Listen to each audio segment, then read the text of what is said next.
Good afternoon, everyone. Welcome to another episode of Türkiye Talks. Today we are discussing Turkey and Ukraine relations, potential for Turkey's mediation between Ukraine and Russia. As you all know, tensions are really high right now with Russia amassing forces along the Ukrainian border. Turkey has very good relations with Ukraine, but it also has strong ties with Russia, and this conflict has a potential to impact the regional dynamics in a significant way. Russia recently announced some conditions for the West. If the West met those conditions, the tensions could go down. That was the Russian perspective, Russian proposal to the West. So we are discussing these issues. We are discussing the regional dynamics, but the confrontation between Russia and the West is becoming more and more serious. There's a lot of talk about potential invasion of Ukrainian territory. Today with us, we have Yevgenia Gaber. She's a Ukrainian foreign policy expert. She's worked with the Ministry of Foreign Affairs of Ukraine in the past. And we all, of course, have Professor Talip Küçükcan. Today, as I said, we will be discussing what's happening along Ukraine's border and potential Turkish role and the dynamics between the West and Russia. Yevgenia, I'll give you the first word. Can you sort of briefly summarize from your perspective what's happening and what is the likelihood of potential Russian invasion of Ukrainian territory and what can be done about it? Good afternoon, and thank you for having me. Well, it's interesting to look on this situation from two different perspectives. One is on the level of rhetorics and the other one is on the level of facts. So if you only listen to the Russian rhetorics, that would be, of course, a huge escalation. So we've got these new threats of potential incursion into Ukrainian territory, of new wave of aggression, new acts of aggression from the Russian side on land, most probably also on sea and in the air. And that's the whole story which started like 1 month ago about Russia massing troops across Ukrainian borders. And the situation is really getting more and more serious. We just had today our Secretary of the Defense and Security Council speaking at the ambassadorial conference, and he said that we have something about 150,000 Russian troops, about 400 kilometers from Ukrainian border, and about 100,000 troops even closer, like 200 kilometers to Ukrainian border, which is of course something that we have not witnessed before, like in these figures. On the other hand, if you look at the Russian politics towards Ukraine and towards the region, like during a couple of years in a row, you will see that this is not something new that we have. If you remember, in spring this year, in April, we also had this kind of escalation from the Russian side. We also had military personnel, troops, as well as equipment across Ukrainian borders. In the eastern region of Ukraine, also in Crimea, including conventional weapon, kinetic, non-kinetic methods of waging hybrid warfare. So it's a whole complex of different things. And we are kind of used to living in this situation when you can have a crisis every day, because it can be incited, it can be started by the Russian Federation. However, if you ask me what is the real reason and the true objective of the Russian sect in that way, I would not say that will be to capture or seize new stripes of land in Ukraine, because that would be first really very difficult in terms of resources. Still, Russia will face a reaction from the West. We can discuss it later, how far the West can go in that reaction, but definitely there will be very severe consequences for that in economic terms, in all different asymmetric responses, if not in directly symmetric military way. And of course, Russia will have to somehow keep control over the seized territories, which is not possible, I would say, given the situation in Ukraine, the sentiments of the population, and also the defense capacities and capabilities of Ukraine. So I would say Russia is now trying to raise the stakes in order to get some kind of political dividends, to get to the same table with President Biden, to get Putin back to negotiations with G7 countries, and just to sell it to their own people in Russia that Moscow is again in the epicenter of the world politics. Yevgenia, thank you very much for joining us, but I just would like to pick your brain on the broader context, actually, because when we look at the Russian foreign policy pattern, this is not new, as you have just, I think, alluded to. It started with Georgia, then Crimea, now eastern part of Ukraine, and Russia is using this as kind of a leverage, as you have said, to increase its power for negotiation. But when we look at the Georgian case and the Crimean case, we see that Russia had, I think, got what it wanted, and it has established some sort of status quo over there. When we look at the reaction of the NATO, EU, and United States of America, I think Russia has, gone further and further. When we look at this pattern, what would be your prediction and reading of the reactions that would be coming from the West, I would say?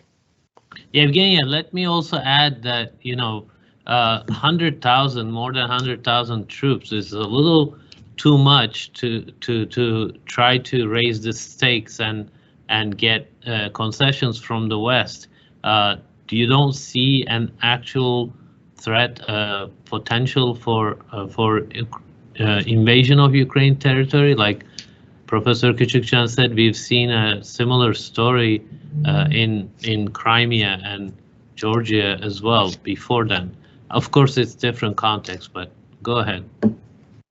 I think that Russia is still testing the waters to see the reaction of the West, and that's why Ukraine also addressed Western partners and held tens of different negotiations and meetings and visits abroad, and also inviting foreign leaders to Ukraine to get this to the center of international attention, actually, because in case we only have these kind of concerns or deep concerns from NATO nations or from the from our other partners, of course Russia can try doing something like this.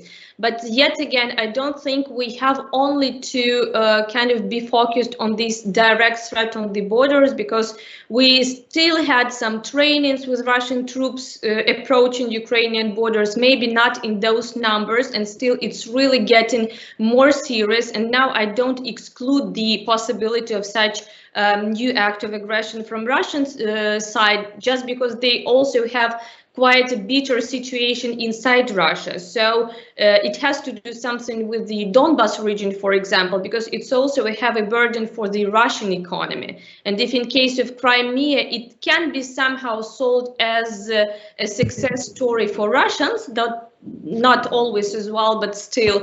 With the case of the eastern region of Ukraine, it actually did not gain any kind of advantage for Russians. Russian soldiers were killed there also, they were dying there, so you have to explain it somehow to your own people and to say why they are spending money for that. So, but still, yet again, as I say, I would rather expect some kind of new types of, these manipulations here and there, trying to raise tensions and then just to play this like a bargaining chip again.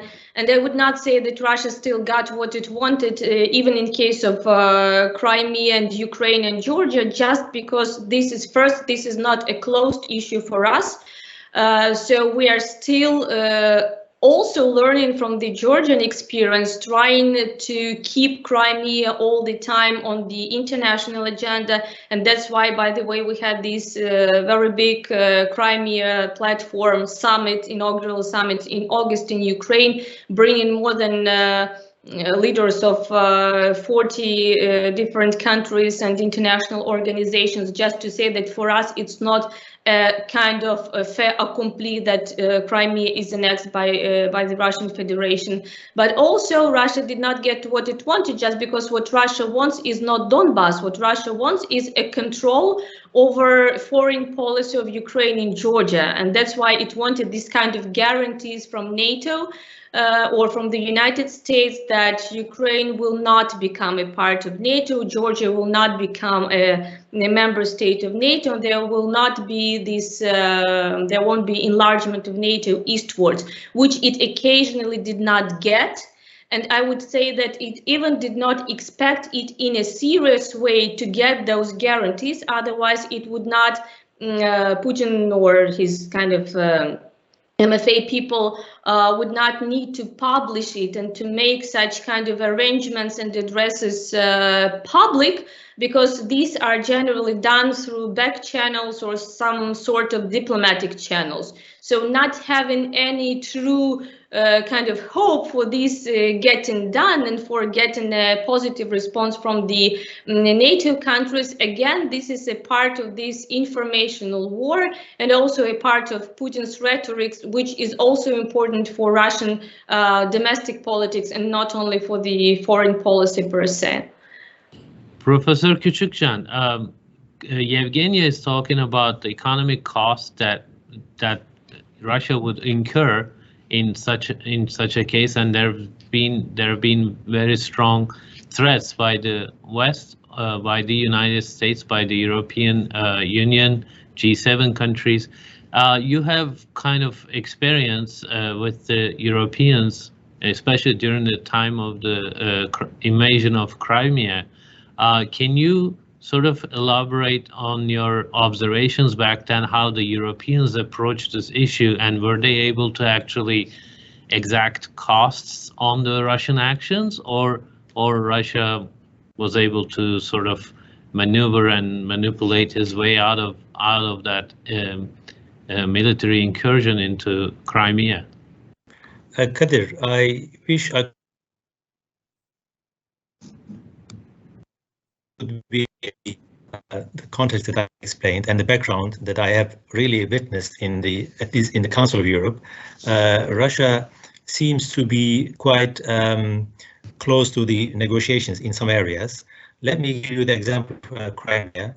After the Crimean invasion and annexation, of course, the international community did not accept it, including Turkey, of course. We have always expressed that this is not acceptable. This is a violation of the sovereignty of Ukraine, and we have worked with the Ukrainian members of the Council of Europe at the PACE, Parliamentary Assembly of Council of Europe. Actually, we voted against Russia when there were any voting on this issue. In that, I think, sense, it is an open issue. It is not closed, as Yevgenia said. And I think Ukrainians and also the international community will defend Crimean rights and also will not recognize Russian invasion. That's true. But when we look at the reaction of major European countries, I think that is something that tells us for the future. The same pattern might not be repeated, but it gives you some sort of idea. When Crimea was invaded by Russians, their voting rights were suspended at the Parliamentary Assembly of Council of Europe. And in reaction to that, Russians left the council, left the PACE for a number of years. And there was no sanction, there was no nothing whatsoever on the Russian side. Just, the voting rights were suspended. But after a couple of years, when I was member of the Council of Europe, when heading to the Turkish delegation at the PACE, there were some diplomatic initiatives, and major European countries actually approached Russia to come back to PACE without any concessions, without any visible apology whatsoever. So that's what I'm saying. I mean, Russia has established some sort of status quo. Yes, of course, the international community does not recognize it, it is for sure. But Russia has done it in Georgia. Russia is trying to do the same thing in Syria and also in Libya. I think that is quite a common and obvious pattern. And then after what he establishes, he tries to raise his, I think, negotiation power over there. Of course, when we look at whether there will be any incursion into the territory of Ukraine. Ukraine is not like other countries. Ukraine has a large population. It's in that sense, it's a much more powerful than many other nations, and Ukraine will defend itself for sure. But this is what I'm saying. And a few days ago, British officials declared that they are not going to position their military in the borders of Ukraine. I think that also sends a message to the Russian side. And yes, of course, NATO is much more concerned. But when you look at the countries within the NATO, again, there is not a one voice. When you look at the European Union, which is the neighbor to the Ukraine and what's happening, because the threat to Ukraine is also a threat to EU, in my understanding of the case in that region. Given the fact that all these major powers are not as assertive as expected by maybe Ukrainians, I am a little bit skeptical about the reactions that would be coming from the West. These are weak reactions that opens new maybe windows of opportunity for Russians to be much more assertive in the Ukrainian case. Yevgenia, can you try to assess the overall response by the West? Because, President Biden spoke to Putin. He said, we're going to impose serious economic costs and we will support Ukraine. That I am assuming that in the case of a conflict, the US and the West would give arms military support to Ukraine. We don't want it to go there, obviously, but do you think that those are enough? Because Russians just raised the stakes again by requiring these guarantees from NATO that it won't expand, which would mean, and I think the US quickly said that wasn't they weren't going to even consider that, because that would mean, like you said, pushing Ukraine towards Russia in many ways, almost abandoning Ukraine, because that eliminates Ukrainian foreign policy's options. So do you feel like the West responded appropriately to Putin's escalation efforts and disinformation campaigns like this? And what else can they do? Well, let me put it this way. If you ask me personally whether I'm satisfied with the response or not, I'm not. Whether Ukrainian diplomats are satisfied 100% with the response of the West, is it as it has been expected? I would also say no. But still, emotions and feelings and expectations are not something to be considered as a cornerstone of foreign policy. I mean, we're all living in a very pragmatic world, of the world of real politics, unfortunately maybe, but this is the reality we're facing. I mean, you do have some European countries, many countries, which are really interested in developing pragmatic relations with the Russian Federation, including the Nord Stream 2, for example, including the position of Germany. I think you all heard this situation with the lethal weapons and even military assistance being blocked or not blocked to the deliveries of those to Ukraine by the previous chancellor. So there are all these speculations and talks and everything, and it's not only about Germany. I mean, if you take Italy, if you take some major countries, as you say, it's always something that you expect for more, but you work with your partners on the level that you can work at this particular moment. Yet again, the corruption, political corruption in many European countries is still the case, and this is also very well used and manipulated by the Russian Federation. All vulnerabilities, whenever and wherever they can be found in societies, in informational sphere, economic sphere, everywhere they will be used by Russia, and this is what this all hybrid warfare is about. So you have to be somehow prepared to that.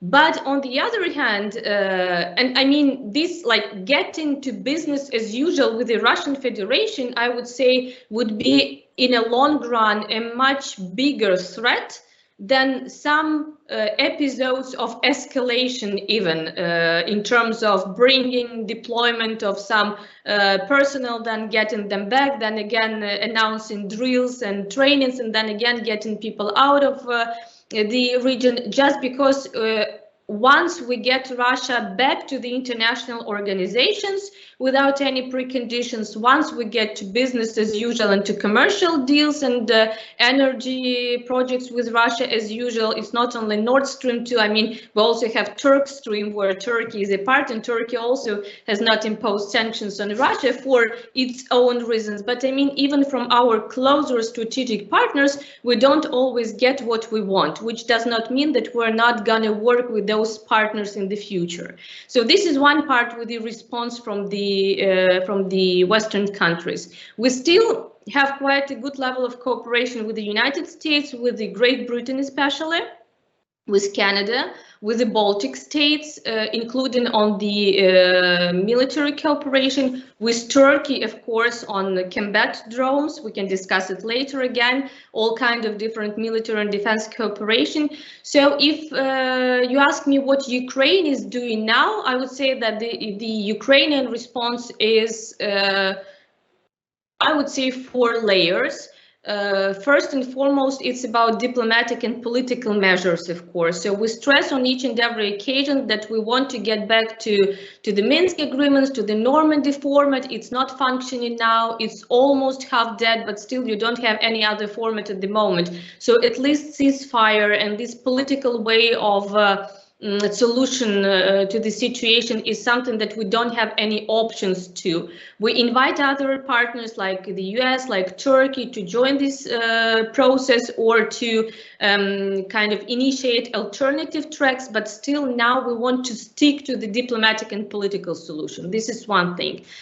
Second track is building national resilience in Ukraine and increasing our own defense capabilities. This is due to our efforts to develop our own national defense industry, but also through developing cooperation with international partners like Javelins, like Islands, like Bayraktars, like I mean, TB2 and Dakinji and everything, and then by, I mean, all these kind of different formats of cooperation with partners. Third layer is regional cooperation, regional, I would not say probably alliances, but regional coalitions, working closely with those countries who know what Russia is all about. And as you mentioned absolutely correctly before, it's not only about the Black Sea. If you zoom out and look at the geography in a wider terms, in broader geographic perspective, you have A2AD bubbles in Syria, and then in Crimea and the Black Sea, and then in the Baltics, and then this is something that can be used as the power projection to the Eastern Mediterranean, to the Middle East, to the North Africa in the south, and also to the Arctics in the north. So it's not the problem of Ukraine, it's not the problem of the Black Sea militarization, it's the problem of European and transatlantic security. But you don't have to tell these to Turkey, for example, right? You don't have to tell these to, let's say, Poland, to Lithuania, to Estonia, because it's something that they know how it works and they feel it themselves. So we try to cooperate with them, particularly in different spheres, in diplomatic as well, in the framework of international organizations, but also on some concrete issues like cyber security, like all these different specific topics. And the last layer is, of course, transatlantic connection. We can be satisfied or not satisfied with the reaction of the EU, of NATO, But we get support from these countries, and we are in a constant dialogue with Washington, with Brussels, and this is also important to send even political message to Russia that the cost might be higher, it might be lower, but still it will have to bear those costs in case of new aggression. Yevgenia, you mentioned Turkey on a number of times when you were talking about, what sort of initiatives could be established to reduce the tension between Russia and Ukraine. I think Turkey is one of the rare countries that could speak to both leaders and both countries. On the one hand, as you have said, Turkey is increasing its defense agreements and economic cooperation with Ukraine on the one hand, which is, I think, closely monitored by Russia. But on the other hand, President Putin and President Erdogan, they have got some sort of very close chemistry that they can talk on many issues. Do you expect anything that Turkey can do differently compared to many other countries that you have mentioned to reduce the tension, given the fact that Turkey can speak to both leaders and both countries? Well, that's a very interesting question, and I can hear it now in Ukraine also from many journalists and from many experts and politicians what might be the potential role of Turkey, since for Ukraine it's a very important key strategic partner, and it also has this connection and ties with the Russian Federation, so it can actually act as this kind of a country who can reach out to both sides of the conflict.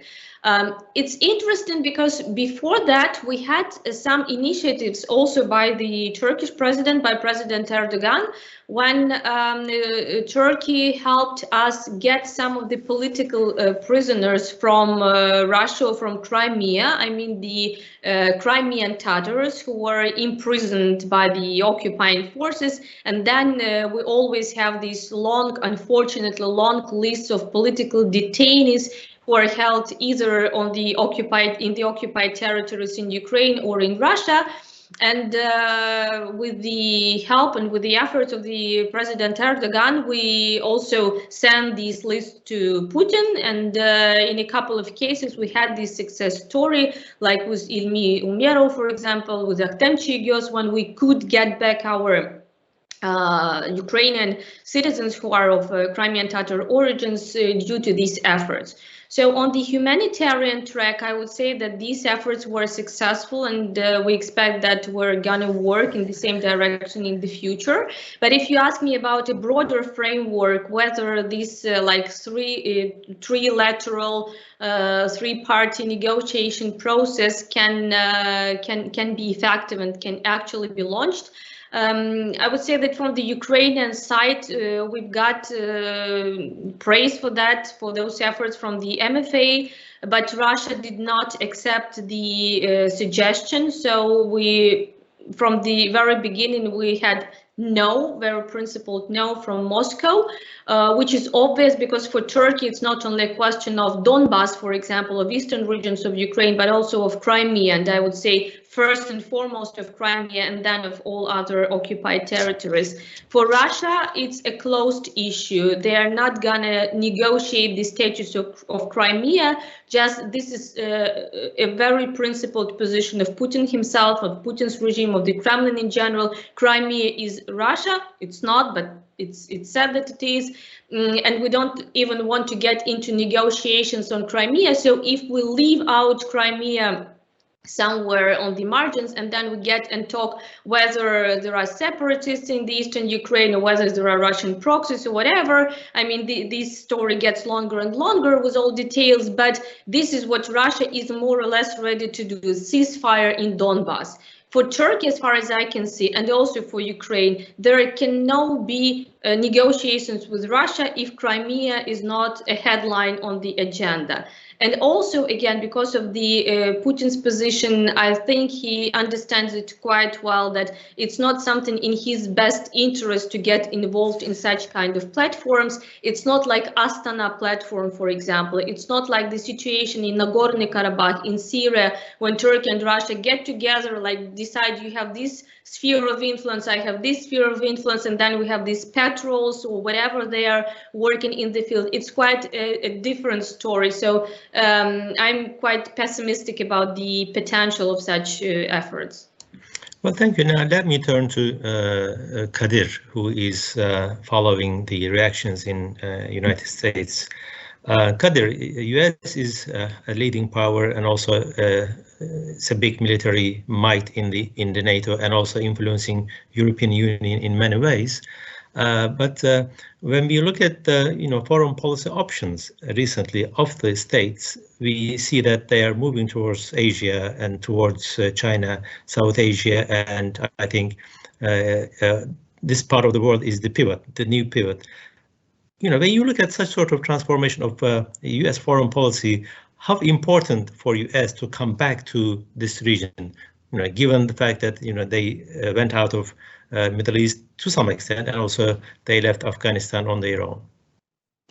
Talip Hocam, as you know, there's a lot of talk about pivot to Asia, but it's certain, it's true that Washington has reduced its footprint in at least its sort of diplomatic posture, political price that it is willing to pay in the Middle East.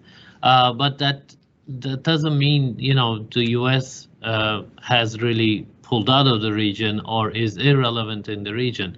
And we are seeing that in some ways, Russia keeps reminding Washington that, European security matters in the Middle East will remain important even for your China policy. So I think Washington's sort of intentions to move away and focus on Asia will have to be in line with their policy in Europe. And Russia and China do coordinate on many issues, diplomatically, politically, and Washington often finds itself in a difficult situation in navigating these dynamics because, for instance, what Washington does with regard to Ukraine will have potential implications for China's sort of moves around Taiwan, for instance. It's not the same thing, of course, but these powers, there's a perspective in Washington that sees China and Russia as revisionist powers, and they want to change the international system, and they are working together. So what you do with one will have implications for the other. So that's the broader perspective. So the other thing is, as you know, we discussed this many times with you, with other guests as well, European alliance, right? Transatlantic alliance, and Biden tried to make a big move as soon as he came to White House, bringing allies together and having a common front, etc. But that was quickly, everybody realized that European nations didn't want a major confrontation with Russia or China. Yevgenia mentioned Germany, and Nord Stream 2 is something that Washington will bring up more in the months ahead because Senator Ted Cruz had placed holds on ambassador appointments of the White House. He removed those holds in exchange for discussing Russia's actions and discussing the Nord Stream specifically in the months ahead. So we will see a lot more talk about that, and Washington will try to pressure the European allies to take a stronger stance against Russia. But that will be hard to achieve. A unity, transatlantic unity, will be difficult to achieve, especially when Putin raised the stakes and said, you have to give me guarantees that NATO will not enlarge.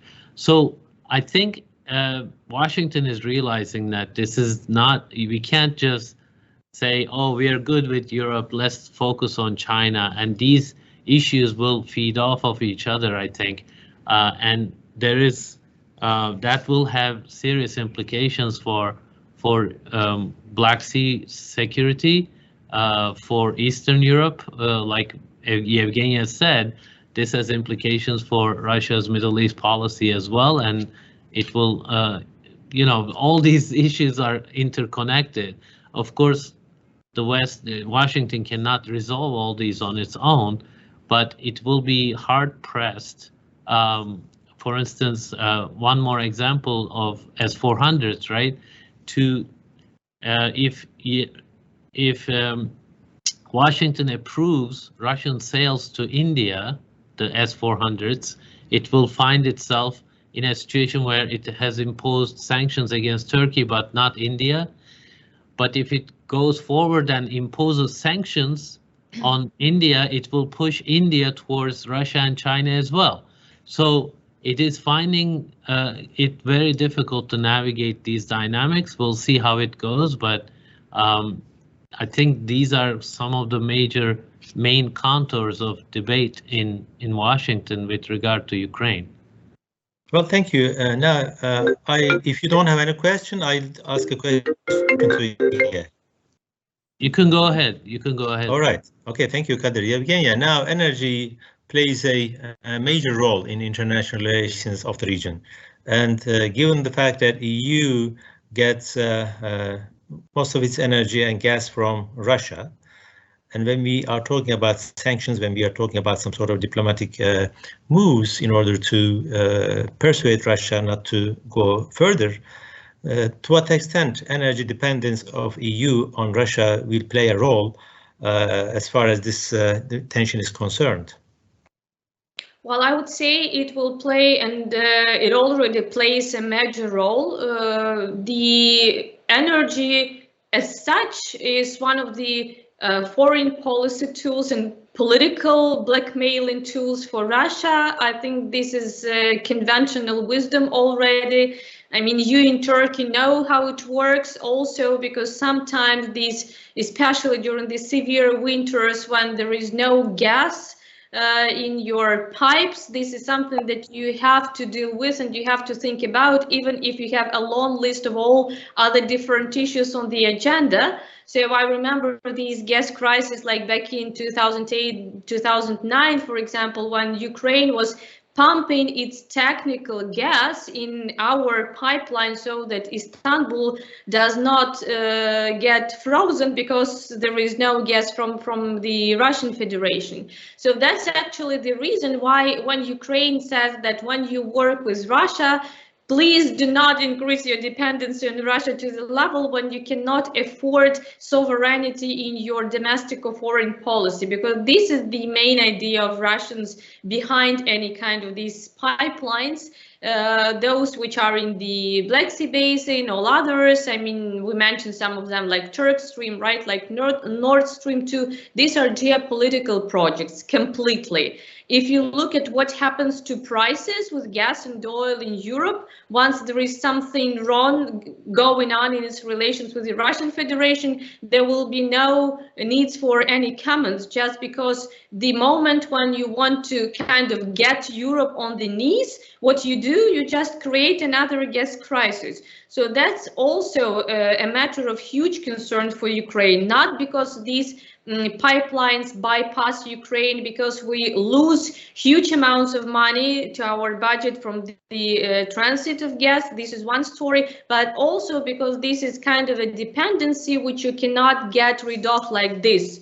So once you have some kind of alternative sources of energy, be it green alternative energy, whatever, I mean, LNG, anything which can give you any other options and any other ways and sources to get the resources in case of a crisis with Russia, this also has direct implications for your foreign policy. Once you do not, and you kind of trust Russia, and I like this idea. I mean, I like this idea saying that the more pipelines you have, the more diversification you get in energy policy and the more independent you are. I mean, it's not about the pipelines, right? It's about the source of the gas you're getting. So in case this is Russian gas, it does not matter whether it comes from this pipeline or that pipeline. It means that the moment Russia wants to cut gas supplies, it can cut gas supplies.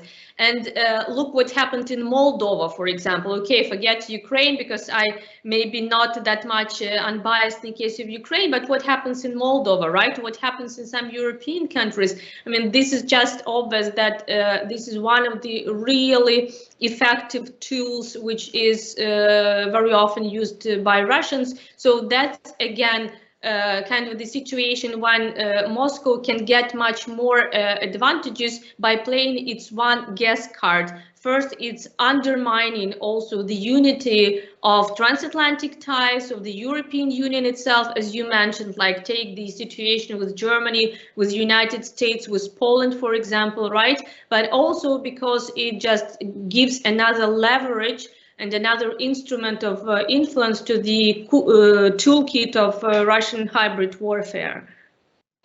Yevgenia, we are almost at the end. I have a very quick question. So from our discussion, and I shared with you an article prior to this event, as you know, Putin seems to win on energy, dividing the transatlantic unity. It is popular at home, as far as I know, inside Russia, and he keeps winning diplomatically, politically, geopolitically, and in the energy game. How is there a solution to that? How do you break that cycle? I can give you 30 seconds if you have a specific suggestion, and then we'll end it there. I would say that it's not that much optimistic for Putin, because still, even when he speaks to international leaders, it's not a conversation of the equals. It's still a civilized world talking to an aggressor, and most probably what he can see in the end. It's about economic sanctions. The economy of Russian Federation is still in a very difficult situation, so sanctions work. It's also about putting pressure on other issues like switching from SWIFT systems, so on. So it depends on us as Ukraine, but also on our Western allies, what we allow Putin to do in the Black Sea region and in Ukraine in particular. Okay, I'm getting the message from you that there would be serious consequences, and those are not something Putin can easily ignore. So Professor Küçükcan and Dr. Gaber, I want to thank you both for today's session, and those who followed our discussion, thank you very much, and we hope to see you next week. Thank you. Okay, take care, bye-bye.